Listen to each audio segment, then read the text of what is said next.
행복합니다. 그냥 기도할 때 그냥 저도 모르게 쫙 그려지면서 이 기도가 되어지는 이 속에서 참 감사하다 하면서도 또 그렇게 기도할 수밖에 없는 게 저한테 또 그 거룩한 부담이 있어요. 정말 여러분들이 기도하는 것부터 이루어지는 역사가 있기를 소망합니다. 여러분, 이 부활주일이 엊그제 같은데 벌써 성령 강림주일이 눈앞에 와 있어요. 그러니까 부활주일부터 성령 강림주일까지 50일이라는 시간이 있거든요. 그런데 오늘이 이 부활주간의 마지막 절기이고요. 다음 주 주일에는 성령 강림주일이에요. 제가 여러분들에게 이 부활주일에 대해서 말씀드릴 때에 뭐라고 말씀을 드렸느냐면은 부활절을 하나의 절기로 여기고 그냥 지나갈 것이 아니라 새롭게 도전하는 신앙의 표본으로 삼고 말씀대로 실천하는 실천의 장으로 삼고 신앙의 결과를 자랑하는 그런 날로 삼아야 된다고 이렇게 말씀드렸습니다. 이렇게 말씀드린 이유는 여러분 부활절을 맞이해서 예배 한 번 지내는 것으로 끝나버린다고 한다면 부활절이 무슨 의미가 있겠습니까? 우리에게 무엇을 남겨줄 수 있겠습니까? 부활의 의가 살아야만이 삶의 변화가 주어지고 하나님께 더욱더 가까이 가게 되어지는데 그저 부활절날 부활절 예배 한번 드리고 달랑 끝낸다고 한다면 너무 부활절에 가치가 없고 의미가 없는 것이 아니겠습니까? 저는 부활절을 이렇게 생각을 합니다. 어떻게 생각하냐면 여러분 저에게도 부모님이 있어요. 그리고 나도 내 자식의 부모입니다. 저는 저희 부모님이 다 돌아가셔서 그 이야기는 할 수가 없습니다만은 제가 부모가 돼서 내 자식을 기를 때에 정말 진자리 마른 자리 골라서 그 아이에게 최선이 무엇인가를 생각하면서 그 아이에게 모든 것을 쏟아 부었습니다.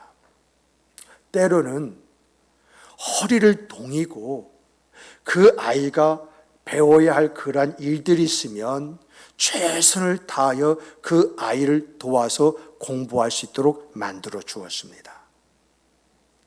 지금은 큰 녀석은 장가를 가서 자식을 낳고 행복하고 잘 살아갑니다. 그런데 제가 생일을 맞이했어요. 그런데 이 아들 내가 와가지고 아버지 생신 축하해요. 아버님 생신 축하해요. 그리고 밥 한 끼를 사주고 마치 아들로서 할 도리를 다 했다고 하는 것처럼 여기고 떠난다고 한다면 그 자식이 가는 그 뒤통수를 바라보는 부모의 내 마음은 어떠하겠습니까? 이것은 아니지요. 이것은 아니지요. 자식이 아버지의 생신 때에 와가지고 아버님 하고 이렇게 축하를 하면서도 늘 아버지 생각할 때마다 고맙습니다. 감사합니다. 해서 때로는 아버지 뭐 하세요? 하고 전화 한마디라도 하고 때로는 아빠 이거 좋은 것이 있는데 아빠 사이즈가 어떻게 돼? 아빠 지금 살이 많이 빠졌는데 105도 괜찮아? 그럼 100 살까? 이런 말을 들을 때에 그것이 사준다고 해서 고마운 것이 아니라 자식이 나를 기억하고 있다는 사실 앞에서 내가 고마워하는 거 아니겠습니까? 자식이 말입니다. 저는 이걸 늦게 깨달았어요. 내가 내 생일을 맞이했어요.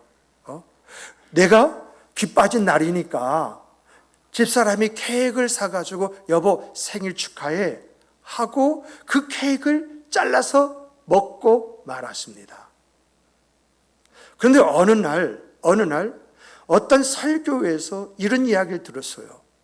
내가 내 생일날에는 내가 기쁘고 즐거워해서 케이크 자르고 만족하는 것이 아니라 내가 내 생일날은 무엇을 기억해야 되느냐?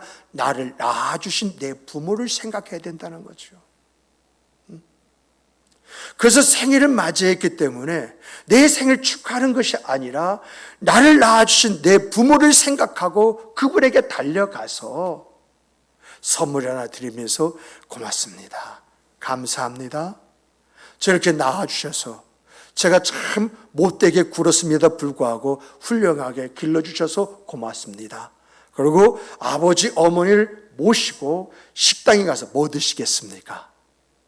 맛있는 거 사드릴게요 하고 그 부모님에게 그 부모님 먹고 싶은 그런 음식을 사서 대접하는 것, 이것이 옳다고 생각했기에 그렇게 하기 시작을 했습니다. 그래서 제 생일날에는 그 전날 전화를 합니다. 엄마 고마워. 근데 이상하게 아버지는 어렵더라고요. 근데 어머니 엄마 고마워. 우리 어머니가 그래 하면 얼마나 좋아요. 이제 알았냐? 그 말은 뭡니까? 제가 싸가지 없이 놀았다는 이야기 아니겠어요? 근데 어쨌든 그 다음에 찾아가게 되어지면은 어머니가 얼마나 기뻐하는지. 저희 아버님은 원래 말수가 없으세요. 근데 그분 얼굴을 보면요, 얼굴에 웃음이 있어요. 저희 집사람이 아버님하고 좀 주물러 드릴게요 이렇게 하면은요, 다른 며느리가 말을 하면은 됐다 하고 말하는데 저희 집사람이 말하면요 아무 소리 않고 이렇게 주물러 드리면 아버님 좋죠? 이렇게 말씀하세요. 그리고 되돌아올 때에 정말 내가 잘했다 하는 그러한 생각을 갖게 되지요.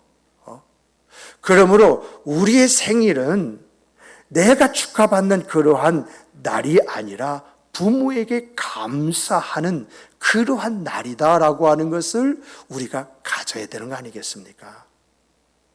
이처럼 부활신앙은 부활절을 기념하고 끝나는 것이 아니라 부활절 이후에 성령 강림절까지 50일입니다. 50일 동안 내 자신을 한 번 더 돌아보고 내 안에서 내가 회복해야 할 것이 무엇인가, 이것을 찾아서 회복해 보려고 노력을 하고, 내가 도전할 것이 있으면 내가 이걸 한번 도전해 보겠다, 내가 이것을 한번 해보겠다 하고 도전하는 것이 부활절의 의미라는 거예요. 그러므로 여러분과 제가 부활절기 이 마지막 주일을 맞이해서 부활신앙이라는 것은 무엇인가? 부활신앙을 완성하려고 한다면 우리에게 있어야 할 것이 무엇인가? 이것을 함께 살펴보면서 은혜를 받고자 합니다. 여러분과 제가요, 부활신앙을 가지려면 첫 번째, 우리 한번 따라서 해보십시다. 성령에 순종하는 신앙생활을 해야 됩니다. 여러분, 성령에 순종하는 신앙생활이요, 부활신앙입니다. 왜 성령에 순종하는 것이 부활신앙이냐라고 할 때, 예수님이 어떻게 태어나셨습니까? 성령에 잉태되어 이 세상에 오셨다고 말하고 있습니다. 성령이 우리 주 예수 그리스도로서 역사하심으로 말미암아서 그 성령으로 말미암아 우리 주 예수 그리스도가 마귀의 시험에서 이겼다고 이야기하고 있습니다. 우리 주 예수 그리스도께서요, 성령에 의해서 십자가에 달려 죽으셨을 뿐만 아니라 성령에 의하여 부활하게 되었다고 히브리서에서 말을 하고 있습니다. 이렇게 우리 주 예수 그리스도께서는 성령이 아니고서는 이 세상에 오실 수도 없었고, 이 세상에서 사실 수도 없고, 이 세상에서 마귀의 시험을 이길 수도 없었고, 이 세상에서 십자가에 죽으실 수도 없었던 것입니다. 결국은 성령에서 이 세상에 오셨고, 성령에서 이 세상에 사역하셨고, 성령에서 마귀의 시험을 이기셨고, 성령에서 십자가에 돌아가시고, 그러고 난 다음에 이 성령에 의하여 부활하셨던 것입니다. 그러므로 성령의 순종함 없는 부활의 신앙이라는 것은 있을 수 있습니까? 없습니까? 성령에 의하지 않고는 부활의 신앙, 온전한 신앙은 가질 수가 없다라고 하는 것을 우리 주 예수 그리스도의 생과 그 삶 속에서 이미 우리에게 보여주고 증거해 준 것들입니다. 오늘 여러분과 제 안에 예수님이 승리하신 것처럼 승리하기를 원하고, 예수님의 사역을 잘 마치신 것처럼 내가 내 삶을 잘 살고 신앙을 잘 마무리하고 하나님께서 칭찬받고 싶어하는 그 마음은 어떻게 해서 우리에게 주어진 것입니까? 예수 그리스도의 생과 그 삶, 이것을 모른다고 한다면 이런 생각을 여러분과 제가 가질 수 있겠습니까? 그러므로 오늘 우리에게 필요한 것이 무엇입니까? 정말 여러분과 제가 예수 그리스도를 따라가는 삶, 예수 그리스도와 함께하는 삶, 예수 그리스도와 교집합이 넓어지는 그런 인생의 그 삶을 살기를 원한다고 한다면 여러분과 제게 있어서 있어야 할 것이 무엇입니까? 그것은요, 다른 것이 아니라 성령의 인도하심입니다. 우리 함께 따라서 해보십시다. 성령의 인도하심을 받자. 여러분과 제가 성령의 인도하심을 받으려면 우리에게 있어야 할 것이 있어요. 뭐가 필요할까요? 어떻게 해야 여러분과 제가 성령의 인도하심을 받을 수 있느냐라고 하는 것입니다. 여러분과 제가 성령의 인도하심을 받기 원한다면 순종하는 사람이 되시기를 주님의 이름으로 축복합니다. 오늘 본문 보세요. 성령이 임하시면 예루살렘과 유대와 사마리아 땅끝까지 이르러 내 증인이 되리라고 말했습니다. 여기서 성령이 임하시면 그리고 내 증인이 되리라, 이 가운데 이 말씀 사이에 숨겨져 있는 것이라면 그것이 뭘까요? 그건 다른 것이 아닙니다. 순종입니다. 성령이 임하셨는데 순종하지 아니하고 예루살렘과 유대와 사마리아와 땅끝까지 갈 수 있겠습니까? 순종해야 유대와 사마리아와 땅끝까지 갈 수 있는 순종의 결과를 가질 수 있는 것입니다. 그런데 이렇게 성령이 임하셨음에도 불구하고 순종하지 아니할 때 어떤 결과가 오는 것입니까? 여러분, 스데반 집사가 왜 죽었다고 생각하십니까? 예루살렘이 왜 멸망당했다고 생각을 하십니까? 분명히 사도행전 1장 8절 성령이 임하면 예루살렘과 유대와 사마리아 땅끝까지로 내 증인이 되리라, 이 말씀하셨음에도 불구하고 이들은 예루살렘에서 유다도 나가질 않았습니다.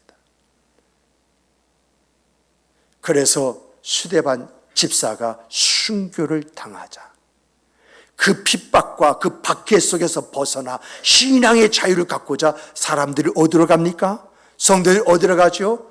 유대로 퍼져버립니다. 사마리아로 갑니다. 이방 지역으로 흩어져 갑니다. 예루살렘에 멸망하니까 믿는 사람들이 어디로 가야 됩니까? 땅끝까지 이르러서 그곳에 정착해서 그곳에 복음을 전하며 살아가게 되어집니다.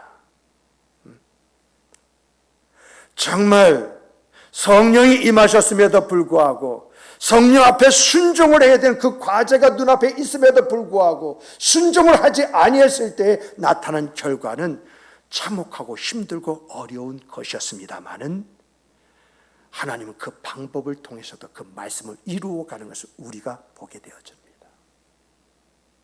이런 하나님의 주권 앞에 왜 그렇습니까? 라고 말할 수 있는 사람이 있습니까? 없습니다. 왜요? 순종하지 아니했기 때문에 그런 결과가 왔는데 어찌 하나님 앞에 왜 그렇게 하실 수 있겠습니까? 할 수 있습니까? 역사가 지나고 보니까 그것이 증명되지 않았습니까? 예수님의 말씀대로 성령이 임하셨음에도 불구하고 나가지 않으니까 강제적으로 나가게 만드시는 하나님의 섭리, 하나님의 역사. 결국은 이것을 받아들일 수밖에 없는 것이 바로 교회였었죠. 우리가요 정말 성령의 인도하심 속에서 순종하는 생각과 그 삶을 살려면요 내 안에 뭐가 있냐? 부자큰성이 있어요. 부자큰성, 자기 중심적인 욕심, 뭔가 그 안에서 무엇인가 이루고자 하는 그런 욕망, 이게 부자큰성이 아니고 무엇입니까? 영생의 문을 열고 들어가려면 낙타가 바늘귀 문을 열고 들어가는 것처럼 버릴 것을 버려야 하는 것입니다. 그렇지 않으면 영생의 문은 들어갈 수가 없는 거예요.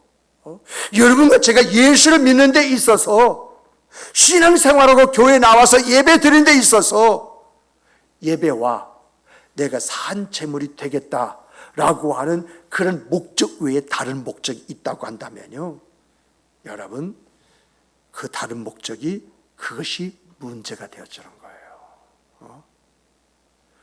우리가 예배 자리에 있는 것은 성령의 인도에 순종하며 하나님의 말씀 앞에 순종하기 위해서 있는 것이지요. 그 말씀을 통해서 내가 잘되고 내가 원하는 것을 이루고 내 목적대로 내 기분대로 모든 것을 다 채우기 위해서 내가 그 자리에 있다고 한다면 이것은 넌센스입니다. 지난번에 여러분에게 말씀드렸듯이 부자 청년의 문제가 바로 이 문제가 아닙니까? 여러분도 잘 알다시피요, 천국은요 넓은 길로 가는 것입니까? 좁은 길로 들어가는 것입니까? 넓은 문이 아니라 넓은 이제 길이 아니라 좁은 길이라고 했습니다. 천국을 들어가는 것은 넓은 문입니까? 좁은 문입니까? 좁은 문이라고 이야기를 합니다. 그러므로 여러분과 제가 이 좁은 문과 이 좁은 길로 가는 것은요 하나님이 아니면 하실 수 없다고 했습니다. 이 하나님이 누굽니까? 성령이십니다. 성령이 내 마음을 비우게 하시고 성령이 나를 그러면 순종할 수 있도록 역사하시고 내가 그 하나님의 인도, 그 성령의 인도하심에 따라 나아갈 때만이 세상 사람들이 외면하는 그 좁은 길로 내가 들어갈 수 있는 것이고, 세상 사람 들어가는 이 넓은 문으로 가는 것이나 내가 바늘귀 문으로 들어가는 거예요.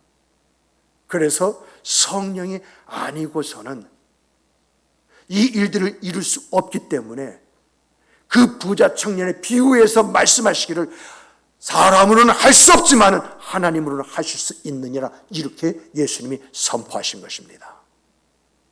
정말 오늘 여러분과 제 안에는 우리를 좁은 길로 들어가게 만드는, 이 바늘 낀 문을 향하여 들어가게 만드는 하나님의 역사가 있기를 주님의 이름으로 축복합니다. 주님의 이름으로 축복합니다.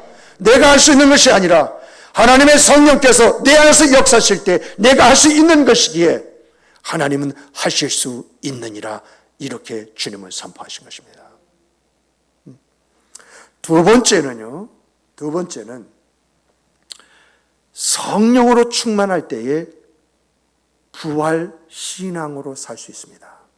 우리 함께 따라서 해보십시다. 성령으로 충만하면 부활 신앙으로 살 수 있다. 여러분, 부활 신앙으로 살고 싶은 것은요 누구나 다 그 마음속에 있어요.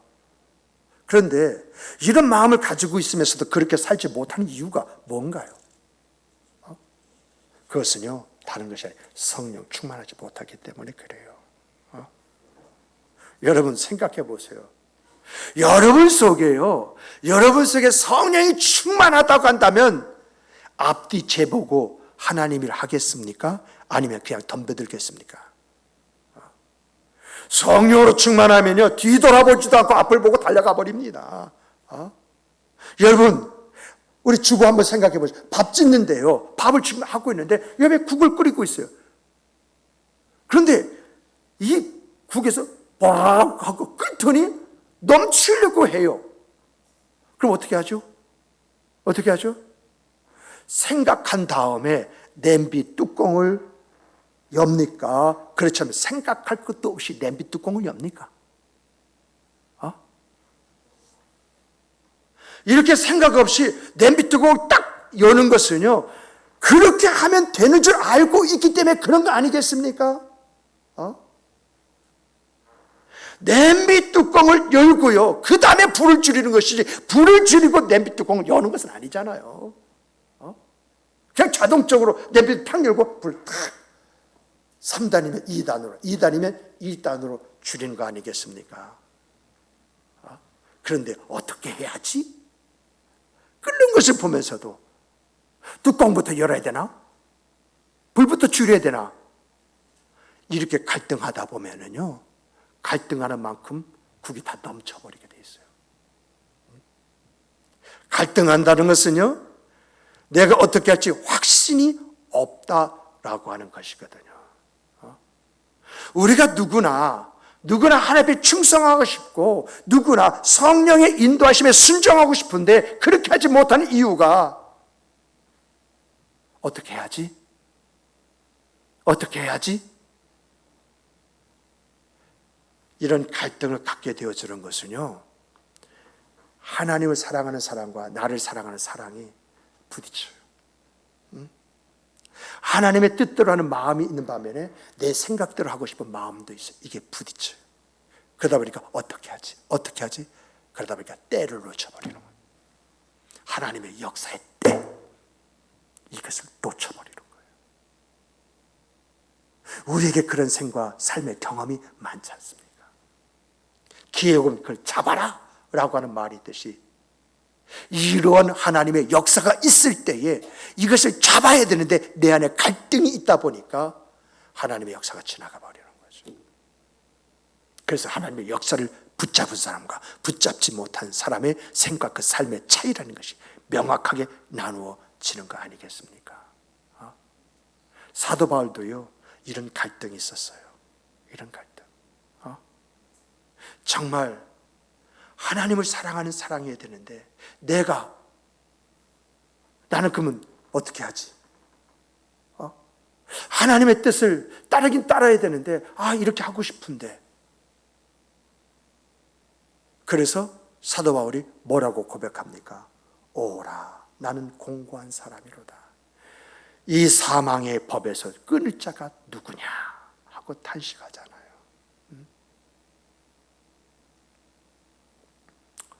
이런 일은요, 누구에게나 다 있어요. 다 있어요. 그런데 사도 바울의 일대기를 보니까 사도 바울이 성령으로 충만하고 난 다음부터는 나는 모든 것을 배설물로 여기고 우리 주 예수 그리스도 안에서만 살겠노라. 사나 죽으나 주의 영광을 위하여 살겠노라 라고 이렇게 선언을 합니다. 이 선언은 성령의 충만함을 입을 때에 나오는 그러한 고백인 것을 보게 됩니다. 그뿐만 아니죠. 우리 베드로 한번 생각해 보십시다. 베드로는 예수님이 십자가에 못 박힐 때에 도망갔던 사람입니다. 예수님의 부활을 부인했을 뿐만 아니라 예수님의 무덤에서 살아난 것을 보고도 예수님의 부활에 대해서 입 다물고 있었던 사람이 바로 베드로입니다. 그랬던 그가 성령을 받았습니다. 성령이 충만해졌습니다.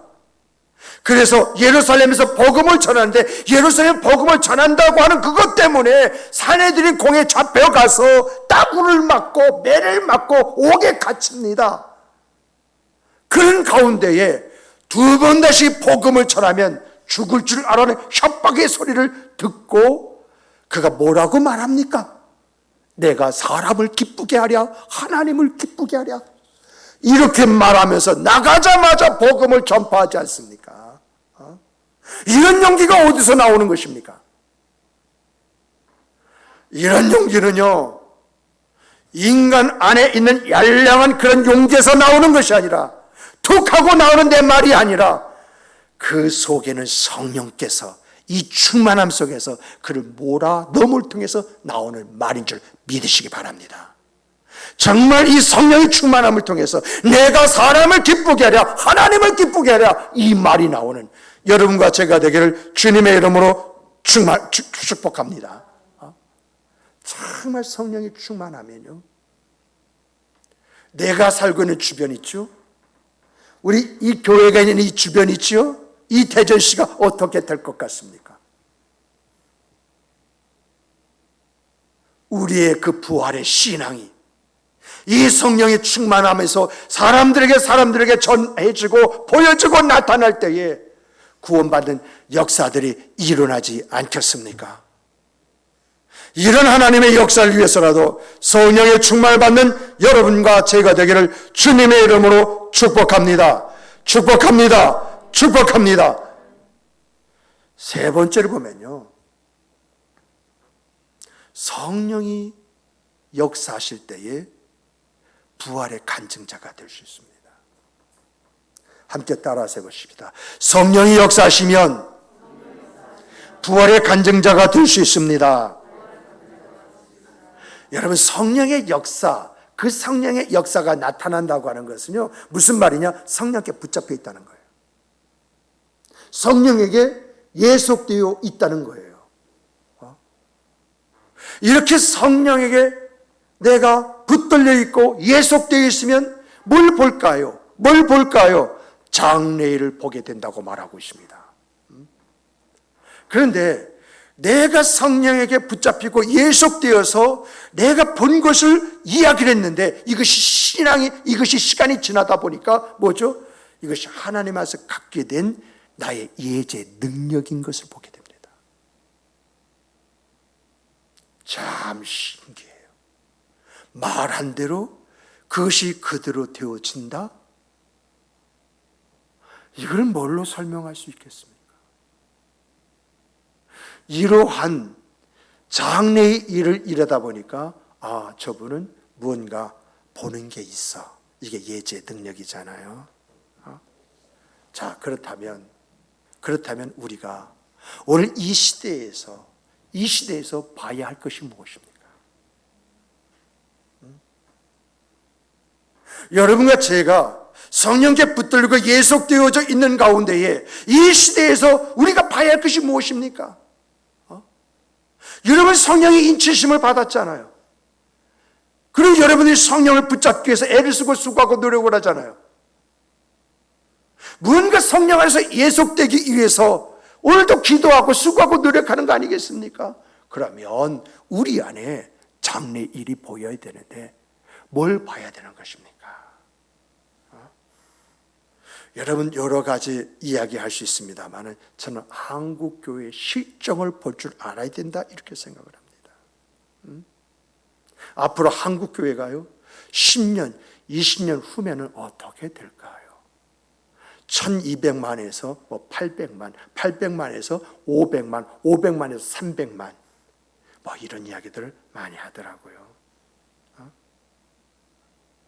정말 이 시간이 지나고 난 다음에 여러분 주변에서 예수 믿는 사람 얼마나 찾아낼 수 있을 것 같습니까?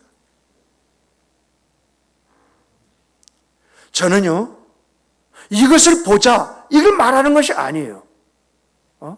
이걸 안타깝게 생각하자, 우리 고민하자, 이것을 이야기하고자 이 말을 하는 것이 아닙니다. 이러한 상황이 전개되는 데 있어서 필요가 뭐냐? 우리가 회복해야 할 것이 뭐냐? 일어서야 할 것이 뭐냐? 있어야 할 것이 뭐냐? 이것을 보는 사람이 되어야 된다는 거죠.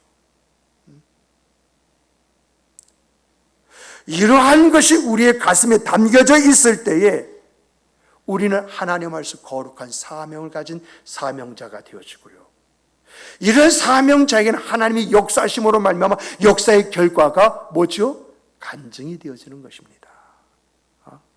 그렇다면 한국 교회의 문제는 뭐냐? 신학의 부재입니다. 그래도요, 1900년 1990년이죠. 그리고 2000년 들어설 때까지, 밀레니엄 그 시대가 올 때까지 그 나름대로 뒷북은 쳤지만은 그 시대에 신학이라는 것을 성도들에게 넣어줬습니다. 세상이 이렇게 변하고 그러므로 우리가 이렇게 살아야 된다라고 하는 것을 이야기해 줬습니다만은 지금은 그거를 이야기하는 이야기가 있습니까? 시대를 보는 안목 속에서 앞으로 우리 크리스천은 이렇게 살아야 됩니다라고 하는 이 방향 제시가 있어야 되는데 오늘 그 방향 제시가 있습니까? 세상 따라가고 정부 따라가고 있지 않습니까? 이런 시대에 우리의 절대성, 목숨을 걸고 지켜야 할 것이 무엇이고 상대성, 우리가 세상보다 먼저 앞질러 가서 오히려 세상을 기다려야 할 것이 무엇이냐, 이 변화된 이런 부분들을 제시해야 되는데 그런 것이 있습니까?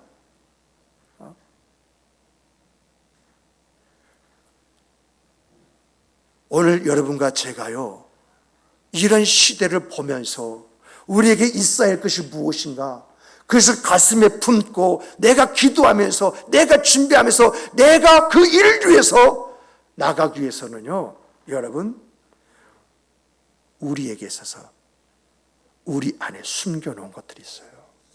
그 숨겨놓은 것을 내놔야 됩니다. 여러분과 제가 숨겨놓은 것이 뭘까요? 우리 김영수 집사님 양복 입으셨죠? 그 안주머니에 한번 손 한번 넣어보세요. 또 뭐죠? 누가 핸드폰, 우리 권사님, 김정숙 권사님 핸드백 가지고 핸드폰 한번 열어보세요. 그 속에 뭐가 있습니까? 우리들 안주머니에 뭐가 있습니까? 우리 핸드백에 뭐가 있습니까? 저는요, 돈을 이야기하려고 하는 것이 아닙니다. 여러분의 안주머니 가슴이잖아요. 여러분의 핸드폰은 자존심이잖아요. 그래서 남에게 쉽게 공개하지 않지 않습니까? 내 생각이 뭐냐는 거죠. 내 자존심이 뭐냐는 거죠. 오늘 내가 가지는 생각을 가지고서는, 내가 가지는 자존심을 가지고서는 성령의 인도하심을 받을 수가 없습니다. 여러분의 침대 속에, 여러분의 이불 속에 뭘 감춰놓고 있습니까? 뭘 감춰놨어요? 좀 더 자자, 좀 더 눕자, 이 게으름을 감춰두지 않았습니까?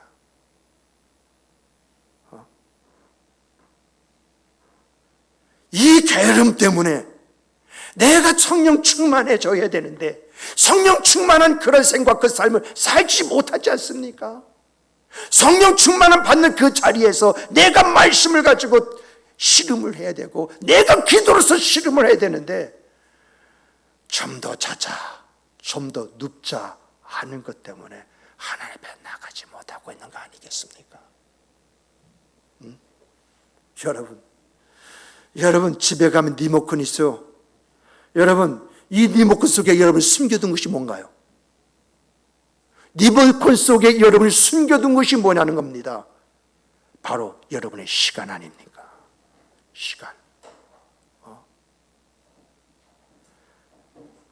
여러분과 제가요, 시간을 들이지 아니하면 성령이 역사하시더라도 여러분 성령의 역사를 놓쳐버리고 맙니다. 성령의 역사 속에는요, 내 시간이 필요해요. 그 성령이 나를 통해서 일하시고 역사하시기 때문에 그분이 일하시고 역사할 시간이 내게 있어야 된다는 것입니다. 이렇게 성령의 인도와 충만과 역사하심이 없는 사람은요, 하나님의 일을 감당하고 하나님의 살아고 일하시고 역사하심에 대한 간증자가 될 수가 없습니다. 내가 내 생각과 자존심 속에 살아가는 것이 아니라 성령께서 이끄시는 대로, 내가 내 침대의 게으름에서 벗어나 하나님의 일들을 가슴에 품고 멈춰버린 그 시간을 활용해서 하나님을 위해 일하는 시간으로 만들어 갈 때에 성령의 역사가 여러분과 저를 신앙의 간증자로 세워두시는 것입니다. 아멘이십니까? 아멘이십니까? 그러므로 사랑하는 성도 여러분, 성령이 이끄시는 대로 하나님의 일을 가슴에 품고 하나님을 위하여 시간을 활용하는 성도 여러분 되시길 주님의 이름으로 축복합니다. 자연스럽게 하나님의 역사는 따라오는 겁니다. 성령의 강권적인 역사는요, 그 사람의 삶의 내용으로 주어지고 나타나는 것입니다.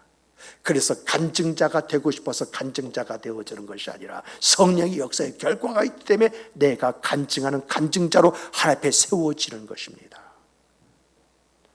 정말 오늘 우리 한 사람 한 사람이 내 부활의 신앙을 위해서, 그 부활의 신앙의 아름다운 결실의 열매를 위해서 성령의 인도와 충만과 역사심을 경험하는 우리 목양교회 성도 여러분, 이 자리는 여러분과 제가 되기를 주님의 이름으로 축복합니다.